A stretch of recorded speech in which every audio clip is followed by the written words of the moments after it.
رب العالمين والعاقبة للمتقين والصلاة والسلام على سيد المرسلين وعلى آله وأصحابه الطيبين الطاهرين وابنه الكريم الغوث العازم الجيلاني أجمعين. أما بعد فأعوذ بالله من الشيطان الرجيم. بسم الله الرحمن الرحيم. والفجر وليال عشر. آمنت بالله صدق الله العظيم وصدق رسوله النبي الأمين المتين الكريم ونحن على ذلك لمن الشاهدين والشاكرين والحمد لله رب العالمين. إن الله وملائكته يصلون على النبي يا أيها الذين آمنوا صلوا عليه وسلموا تسليما. اللهم صل على سيدنا شفيعنا مولانا محمد وطب القلوب ودواعيها وعافية الأبصار وشفاعها ونور الأبصار وضياعها وعلى آله وبارك وسلم. صلوا عليه صلاة وسلاما عليك يا سيدي يا حبيبي يا رسول الله صلی اللہ تعالی علیہ وسلم. غوث اعظم بمنے بے سر و ساما مدد. غوث اعظم بمنے بے سر و ساما مدد. قبلہ دی مدد کعبہ ایمان مدد. بگر رابے بلا افتاد کشتی ضعیفان و شکستہ راد و پستی. بحق خواجہ عثمان ہارون مدد کن یا معین الدین چشتی. محترم سامعین و سامعات مصلیان مسجد، ہم عمر دوست اور ساتھیوں، السلام علیکم ورحمۃ اللہ وبرکاتہ. محترم حضرات، ابھی میں نے جس آیت کریمہ کی تلاوت کا صرف حاصل کیا، اللہ رب العالمین کی بارگاہ میں دعا کروں کہ مولا تبارک و تعالی مجھے حق کہنے اور آپ تمام مصلیان مسجد کو حق سننے اور اس پہ عمل کرنے کی توفیق عطا فرمائے. آمین ثم آمین بجائے حضرت سید المرسلین صلی اللہ تعالی علیہ وسلم. آئیے ہم اور آپ ایک مرتبہ اور عقیدت و محبت کے ساتھ گنبد خضرا میں آرام فرمانے والے آقا مصطفیٰ جان رحمت، شمع بزم ہدایت، نوشہ بزم جنت، جناب احمد مصطفیٰ محمد مصطفیٰ ارواحنا روحی فدا صلی اللہ تعالی علیہ وسلم کے بارگاہ میں عقیدت و محبت کے ساتھ جھوم جھوم کر پڑھی اللہم صلی علی سیدنا و شفیعنا و حبیبنا و مأوانا و ملجانا محمد عبدہ و رسولہ صلی اللہ تعالی علیہ وسلم. حضرات محترم، شہر اندور میں ابر کی وجہ سے بادل چھایا ہوا تھا، جس کی وجہ سے اپنے مالوا کی سرزمین پہ کہیں بھی چاند نظر نہیں آیا. مگر ایم پی میں اٹارسی میں ایک جگہ خبر آئی ہے. یہ خبر ہے انشاءاللہ العزیز جو شہر اندور کے ذمہ داران ہیں وہ انشاءاللہ وہاں پہنچ کر شرعی شہادت لے کر آئیں گے، اور پھر انشاءاللہ العزیز شہر اندور کے اندر بھی آج کی تاریخ یعنی اردو کی ایک تاریخ مانی جائے گی. گویا آج یوں سمجھے شہادت تو نہیں ملی ہے، مگر اطلاع یعنی ہندوستان میں ہر جگہ چاند نظر آ چکا ہے. اور اپنے شہر اندور میں بھی انشاءاللہ خبر لینے کے لیے جو ذمہ داران ہیں شہر اندور کے وہ جائیں گے اور خبر لے کر آئیں گے. گویا آج چاند کی یوں سمجھے کہ ایک تاریخ ہے. حضرات محترم، یہ چاند کی جو تاریخ ہے، ایک اس ماہ کا نام ذی الحجہ شریف ہے. کیا نام ہے؟ ذی الحجہ شریف. جیسا کہ آپ حضرات بخوبی جانتے ہیں کہ ذی الحجہ شریف کی 10 تاریخ کو عید قرباں ہے. حضرات محترم، یہ ذی الحجہ شریف اسلامی مہینے کا 12واں مہینہ ہے، اور یہ ماہ ہمیں اور آپ کو بہت ساری چیزوں کا پیغام اور میسج دیتا ہے کہ اس ماہ کے بعد اسلامی سال ختم ہوتا ہے اور اس کے بعد محرم الحرام شروع ہوتا ہے۔ حضرات محترم، ہماری اور آپ کی یہ خوش ترکہ خوش نصیبی ہے کہ آج جو ہم جس ماہ میں چل رہے ہیں، اس ماہ کی 1 تاریخ سے لے کر 10 ایام کی تاریخ کو اللہ رب العالمین احکم الحاکمین قرآن مجید میں ارشاد فرماتا ہے والفجر وليال عشر، یعنی اللہ رب العالمین قسم یاد فرما رہا ہے۔ کس کی قسم یاد فرما رہا ہے؟ اس 10 دن ایام کے۔ حضرات محترم، یہ وہ مہینہ ہے جو مہینہ جاتے جاتے ہمیں اور آپ کو ایک پیغام دیتا ہے کہ ہمارا اور آپ کے جو زندگی کا جو سال تھا، جو وقت تھا، ایک وقت اور ایک سال ہماری زندگی کا کم ہو گیا۔ لہٰذا ہمیں اپنے اوپر اپنے زندگی پہ محاسبہ کرنی چاہیے اور ہمیں افسوس کرنی چاہیے کہ ہمارا پھر ایک سال اپنی زندگی سے رخصت ہو گیا۔ ہم نے اس سال کیا کیے ہیں؟ حضرات محترم، یہ ماہ ذی الحجہ شریف وہ مبارک، وہ عظمت مہینہ ہے جس کے بارے میں ہم اور آپ جب کسی چیز کے لیے قسم کھاتے ہیں، جب کوئی اچھی چیز یا کوئی معتبر چیز یا کوئی خاص چیز ہوتی ہے اس کے لیے قسم کھاتے ہیں، اسی طرح اللہ رب العالمین احکم الحاکمین نے قرآن مجید میں قسم کھائی ہے، یعنی 10 فجر کی اور 10 راتوں کی۔ وہ 10 راتیں کون سی ہے؟ یعنی 1 ذی الحجہ شریف سے لے کر 10 ذی الحجہ شریف کی راتوں کی اللہ رب العالمین قسم یاد فرما رہا ہے۔ حضرات محترم، اس قسم سے ہمیں اور آپ کو یہ سمجھنا چاہیے کہ یہ کس طرح مبارک راتیں ہیں، کس طرح عظمت والی راتیں ہیں۔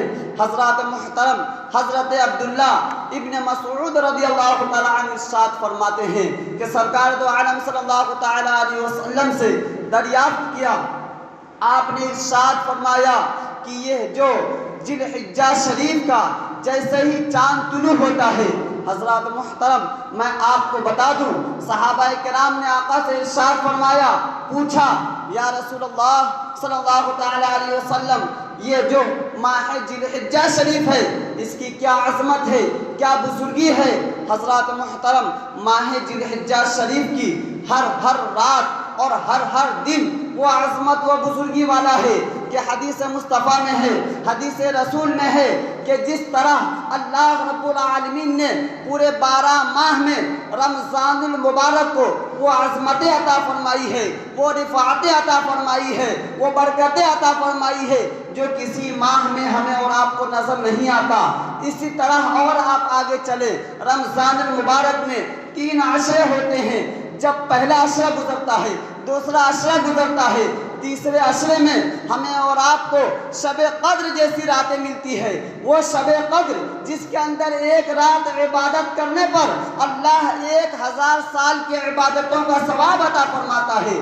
حضرات محترم، اسی طرح ماہ ذی الحجہ شریف کی ہر راتوں میں عبادت کرنے والے کو اللہ رب العالمین شب قدر کی عبادتوں میں، شب قدر میں جو عبادت کرنے پہ اجر و ثواب ملتا ہے، اسی طرح ذی الحجہ کی رات میں بھی عبادت کرنے والوں کو شب قدر کی رات جیسی عبادتوں کا ثواب عطا فرمایا جاتا ہے۔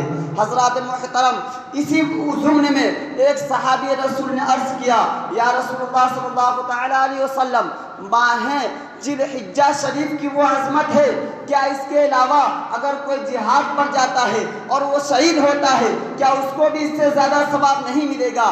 آقا نے فرمایا نہیں۔ پھر آقا نے ارشاد فرمایا، اگر کوئی شخص جہاد میں گیا اور جہاد میں جانے کے بعد اپنے مال بھی واپس نہیں لایا، اپنی جان بھی نہیں لایا، بلکہ وہ اللہ کی راہ میں شہید ہو گیا، تو حضرات محترم اس کے مقام و مرتبے کو بلند کیا ہے۔ حضرات، اس بات سے ہمیں اور آپ کو یہ اندازہ کرنی چاہیے، ہمیں اور آپ کو یہ پتہ کرنی چاہیے کہ ہم رمضان المبارک میں جو 1 رات شب قدر ہے، جس رات میں ہم عبادتیں کرتے ہیں، اسی طرح اس ماہ ذی الحجہ شریف کی ہر راتوں میں عبادت کرنے پر اللہ رب العالمین ہمیں ثواب عطا فرماتا ہے، اللہ رب العالمین ہمیں وہ نعمت عطا فرماتا ہے۔ حضرات محترم، آئیے میں آپ کو بتاتا چلوں کہ ماہ ذی الحجہ شریف میں اللہ رب العالمین نے کیا فضیلت بخشی ہے۔ ماہ ذی الحجہ شریف یہ اسلامی مہینے کا 12واں مہینہ ہے۔ اس مہینے کے بعد اسلامی سال ختم ہوتے ہیں، وہ محرم سے شروع ہوتا ہے۔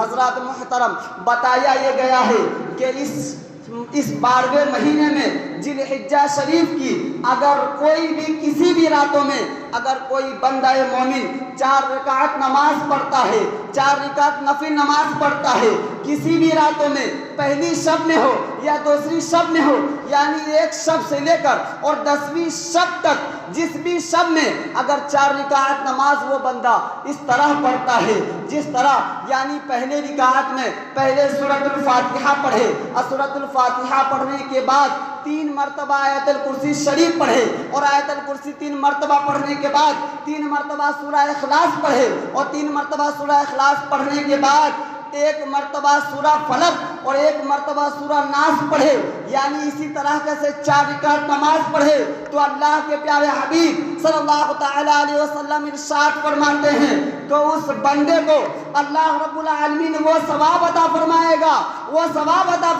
گا کہ جو حاجی اس سال حج کرنے جاتے ہیں اور اللہ رب العالمین ان کو حج کرنے پہ وہ ثواب عطا فرماتا ہے، اس 4 رکعت نفل نماز پڑھنے والے کو اللہ وہ ثواب عطا فرمائے گا۔ حضرات محترم، اور آگے ارشاد فرمایا گیا صرف ثواب ہی نہیں بلکہ اللہ رب العالمین اس بندے کو 100 سال روزے رکھنے کا بھی ثواب عطا فرمائے گا اور 100 غلام آزاد کرنے کا بھی ثواب عطا فرمائے گا اور 100 اونٹ اللہ کی راہ میں جہاد کرنے والے کو جو دیا جاتا ہے اس کا اجر بھی اس بندے کو عطا فرمایا جائے گا۔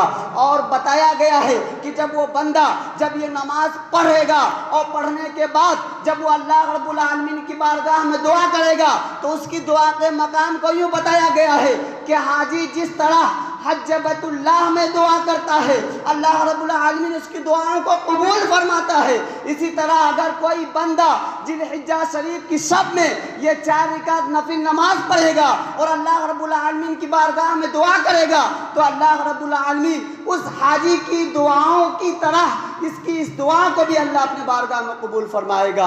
لہٰذا ہمیں اور آپ کو ماہ ذی الحجہ شریف کا احترام کرنی چاہیے، ماہ ذی الحجہ شریف کا احترام کرنی چاہیے۔ حضرت علی کرم اللہ وجہ الکریم کے شاگرد ہیں، آپ خلیفہ بھی ہیں جن کا نام حضرت سعید ابن مسیب رضی اللہ تعالی عنہ ہے۔ آپ ارشاد فرماتے ہیں کہ اس 10 راتوں کو اپنے گھروں کا چراغ نہ گل کیا کرو، یعنی اپنے گھر کا چراغ بند نہ کیا کرو۔ حضرات محترم، پتہ یہ چلا کہ ان 10 راتوں میں ہمیں اور آپ کو دل کھول کر عبادتیں کرنی چاہیے۔ حضرات محترم، اس 10 راتوں میں میں یہ نہیں کہتا کہ آپ پوری رات جگ کر عبادت کریں، آپ بھلے مغرب کی نماز کے بعد کچھ نوافل پڑھ لیں، عشاء کی نماز کے بعد 4، 6، 8 نوافل رکعت نماز پڑھ لیں، اللہ رب العالمین آپ کو اس کا اجر و ثواب عطا فرمائے گا۔ حضرات محترم، اور اس کے اندر اس ماہ میں اتنی عظمتیں ہیں، اتنی رفعتیں ہیں کہ میں آپ کو اور بتاتا چلوں۔ اگر اس ماہ میں کسی بندے نے کسی کو صدقہ خیرات دیا ہے، کسی کو صدقہ خیرات کیا ہے، وہ صدقہ خیرات سے مطلب کسی کو ہم نے خیرات کے طور پہ 10 روپے دے دیے، 20 روپے دے دیے یا 100 روپے دے دیے یا 1000 روپے دے دیے صدقے کے نیت سے، تو حدیث رسول میں آیا ہے کہ اس بندے کو اللہ رب العالمین وہ ثواب عطا فرمائے گا گویا اس نے نبی کو صدقہ عطا فرمایا ہے۔ حضرات محترم، اگر اس ماہ میں کوئی بندہ مومن کسی بیمار کی پروسی کرتا ہے، کسی بیمار کی عیادت کرتا ہے، کسی بیمار کو دیکھنے جاتا ہے، تو اللہ رب العالمین اس بندے کو وہ ثواب عطا فرماتا ہے جی گویا کہ وہ بندہ کسی بندے کی عیادت کرنے نہیں بلکہ کسی غوث اور قطب بزرگان دین کی عیادت کرنے کے لیے گیا ہے۔ حضرات محترم، ہم کسی بندے کی عبادت کرنے جاتے ہیں، ہم کسی بندے کی عیادت کرنے جاتے ہیں، ہم کسی بیمار پڑوسی کو دیکھنے جاتے ہیں۔ اس ماہ میں اللہ رب العالمین ہمیں ولیوں کی عیادت کا ثواب عطا فرماتا ہے، اللہ رب العالمین ہمیں قطبوں کا ثواب عطا فرماتا ہے، اللہ رب العالمین ہمیں ولیوں کی عیادت کا ثواب عطا فرماتا ہے۔ حضرات محترم، اس ماہ میں اگر کوئی بندہ مومن اگر کسی مومن کو اگر ایک کپڑا عطا فرماتا ہے، ایک کپڑا دیتا ہے، تو حدیث مصطفیٰ میں ہے اس بندے کو اللہ رب العالمین جنت کا عمدہ لباس عطا فرمائے گا۔ حضرات محترم، جنت کا لباس ہی نہیں بلکہ اس بندے کو جنت کی بشارت بھی عطا کی گئی ہے۔ گویا ہم نے ایک بندے کو اس ماہ میں 700 یا 800 یا 1000 روپے کے کپڑے دیے، اللہ رب العالمین آپ کے خلوص سے، اللہ رب العالمین اس غریب کو دینے کی وجہ سے اللہ آپ کو جنت عطا فرما رہا ہے، اور ساتھ ہی ساتھ اللہ آپ کو جنتی کپڑے بھی عطا فرما رہا ہے۔ حضرات محترم، لہٰذا اس ماہ میں اگر کوئی بندہ مومن کسی کی نماز جنازہ میں شامل ہوتا ہے، گویا وہ بندہ کسی شہید کے نماز جنازہ میں شامل ہوا۔ حضرات محترم، یہ وہ ماہ مبارک ہے کہ ہم جس طرح بھی چاہیں اللہ رب العالمین کا ذکر و اذکار کرے، اللہ رب العالمین ہمیں ڈھیر ساروں نیکی عطا فرماتا ہے۔ حضرات محترم، ساتھ ہی ساتھ وقت بہت زیادہ ہو چکا ہے، ایک بات اور عرض کر دوں، اس ماہ میں اگر کوئی بندہ مومن اگر روزہ رکھتا ہے، اگر کوئی بندہ مومن روزہ رکھتا ہے تو اللہ رب العالمین احکم الحاکمین اس بندے کو ایک روزہ رکھنے کی عوض میں اللہ رب العالمین گویا اس بندے کو پورے سال روزہ رکھنے کا ثواب عطا فرمایا جاتا ہے۔ حضرات محترم، ہم نے اگر ایک روزے رکھے تو اللہ رب العالمین ہمیں پورے سال روزہ رکھنے کا ثواب عطا فرمایا جاتا ہے، اور صرف ثواب ہی نہیں بلکہ اس بندے کو روزانہ ایک حج اور ایک عمرہ کرنے کا بھی ثواب عطا فرمایا جاتا ہے۔ حضرات محترم، ہم نے ایک روزہ رکھا ہے اور اللہ کے پیارے حبیب صلی اللہ تعالی علیہ وسلم ارشاد فرماتے ہیں بس اتنے پر نہیں بلکہ اللہ رب العالمین اس بندے کے 1 سال پچھلے اور 1 سال اگلے گناہوں کو معاف فرما دیتا ہے۔ حضرات محترم، لہٰذا اس ماہ مبارک کی قدر کریں، اس ماہ مبارک میں عبادت و ریاضت کریں، اس ماہ مبارک میں صدقہ و خیرات کریں۔ اللہ رب العالمین احکم الحاکمین کے نزدیک یہ 10 دن اور یہ 10 راتیں بہت ہی مبارک راتیں ہیں، بہت ہی عظمت والی راتیں ہیں، بہت ہی رفعت والی راتیں ہیں۔ لہٰذا اتنی مبارک راتوں کو آپ آلتو فالتو میں نہ گزاریں بلکہ اللہ رب العالمین کی خوشنودی میں گزاریں۔ پڑھیے درود پاک، اللہم صلی علی سیدنا مولانا محمد بارک وسلم، صلو علیہ صلاۃ و سلام علیک یا رسول اللہ صلی اللہ تعالی علیہ وسلم۔ حضرات محترم، ہم اور آپ جو اس ماہ میں قربانی کرتے ہیں، یہ قربانی ہمارے اور آپ کے آقا رحمت عالم نور مجسم صلی اللہ تعالی علیہ وسلم کے جد امجد سیدنا حضرت ابراہیم خلیل اللہ علی نبینا علیہ الصلاۃ والسلام کی سنت ہے۔ حضرات، ہم اور آپ امت محمدیہ میں ہیں، اور اللہ کا فضل و کرم اور احسان عظیم ہے کہ اللہ رب العالمین نے ہمیں اور آپ کو امت محمدیہ میں پیدا فرمایا۔ میں آپ کو ایک بات عرض کر دوں کہ جیسا کہ قربانی کا سلسلہ تو ہمارے اور آپ کے جد امجد حضرت سیدنا آدم علی نبینا علیہ الصلاۃ والسلام کے وقتوں سے شروع ہے۔ آپ چھٹے پارے کو کھول کر دیکھ سکتے ہیں، اس کے اندر پوری تفصیل آئی ہے کہ جب حضرت آدم علیہ الصلاۃ والسلام کے بیٹے حابیل اور قابیل، یہ دونوں بھائی ایک عورت سے نکاح کرنے کے لیے لڑ رہے تھے۔ حضرات محترم، میں آپ کو یہ بتانا یہ چاہ رہا ہوں کہ قربانی پہلے کس طرح ہوا کرتی تھی اور قربانی ابھی کس طرح ہو رہی ہے۔ جب دونوں کے آپسی میں اختلاف ہوا کہ ایک ہی عورت سے دونوں نکاح کرنے کے لیے تیار ہوئے، حضرات محترم، اس وقت قربانی کا طریقہ کچھ اور تھا۔ حضرت حابیل اور قابل کو یہ حکم دیا گیا کہ تم دونوں قربانی کرو، اور پہلے قربانیاں اس طرح کی جاتی تھی کہ قربانی کر کر ایک جگہ پہ رکھ دیا جاتا تھا، اور جب اس جگہ پہ قربانی کر کے رکھ دیا جاتا تھا تو آسمان سے ایک آگ کی بارش کی طرح ہوتا تھا، اور وہ گوشت غائب ہو جاتا تھا، گویا جس کا گوشت غائب ہو گیا اللہ رب العالمین نے اس کی قربانی کو قبول فرما لیا، اور جس کا گوشت غائب نہیں ہوا گویا اللہ نے اس کی قربانی کو رائگاں کیا، اللہ نے اس کی قربانی کو قبول نہیں کیا۔ حضرات محترم، یہ پچھلے سابقہ قربانیوں کا طریقہ تھا، مگر ہمارے اور آپ پر، امت محمدیہ پر اللہ رب العالمین کا کس قدر احسان عظیم ہے۔ اگر آج کے وقت میں بھی قربانیاں اس طرح ہوتی کہ ہم قربانی کرتے اور قربانی کرنے کے بعد بکرے کو یا کسی بھی جانور کو اس جگہ چھوڑ دیتے اور اوپر سے ایک آگ آتا اور اس گوشت کو اٹھا کر لے جاتا، جس کی قربانی کو اللہ قبول کرتا اس کی قربانی تو اس جگہ سے غائب ہو جاتی، مگر جس کی قربانی قبول نہیں ہوتی اس کا کیا ہوتا؟ ہم 10 لوگوں کے بیچ میں ہوتے، 3 لوگوں کے بیچ میں ہوتے، ہم شرمندگی ہوتے۔